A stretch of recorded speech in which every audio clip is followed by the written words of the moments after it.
বন্ধুরা, তালের আটি কাটি। তো তালের আটি কাটতে বসলে ছোটোবেলার কথা মনে পড়ে।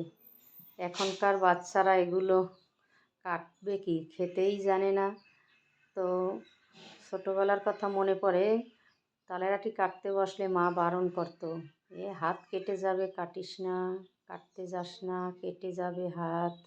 তো অনেকের আঙ্গুলে কোপ পড়ে তালের আটি কাটতে গেলে, অনেকের আঙ্গুল নেমেও যায় তালের আটিতে। তো ছোটোবেলার কথা মনে পড়ে গেল। অনেকগুলো আটি ছিল, অনেক দিন ধরে কাটবো আর মনেই থাকে না। লক্ষ্মী পূজার সময় কেটে পুজোতে দিয়েছিলাম, তারপর দেখি এগুলো থাকলে নষ্ট হয়ে যাবে, তাই তুলে এনেছি। তো কাটলে খাওয়া হয়, আর না হয়তো গাছ হয়ে যাবে, আর বেশি দিন হয়ে গেলে ভিতরে জল হয়ে যায়, যে কারণে কেটে নিলাম।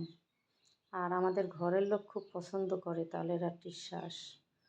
তো ঘরে নিয়ে এসছি, আর সব কাটিনি, কটা আছে বাকি, আগামী দিন আবার কাটবো। সায়ন এক পিস উপর থেকে নিয়ে নিল।